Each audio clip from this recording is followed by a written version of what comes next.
Welcome back.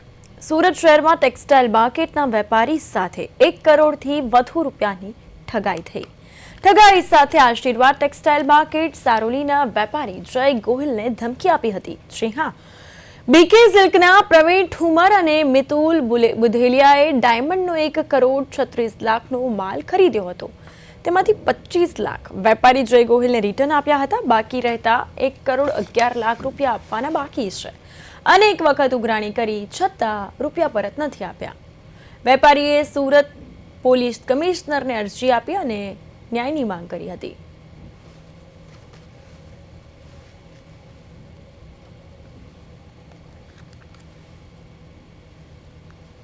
Sir, બનાવમાં એમ બન્યો છે કે અત્યારે અમારે મિતુલભાઈ તથા પ્રવીણભાઈ ઠુમર એ બંને પ્રવીણભાઈના કહેવાથી મિતુલભાઈને અમે માલ આપેલો હતો 1 કરોડ 36 લાખ રૂપિયાનો. પ્રવીણભાઈ ઓર્ડર નાખેલો હતો અને મિતુલભાઈ માલ લેવા આવતા હતા. એમ કરીને ટોટલ 1 કરોડ ને 36 લાખનો માલ લઈ ગયા, જેમાંથી અમને 25 લાખ રૂપિયા રિટર્ન આપેલા છે.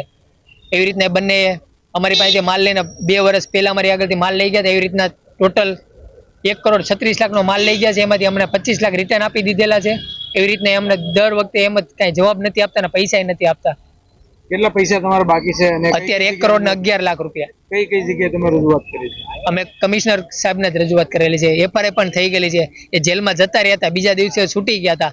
છૂટીને સીધા આવીને એમ કીધું એને કે ધમકી આપેલી હતી કે તમારાથી કાંઈ ન થાય કે બરોબર. અને એવી રીતના આ આરોપી છે ને એમની ઉપર ટોટલ 8 થી 9 કેસ ચાલે છે.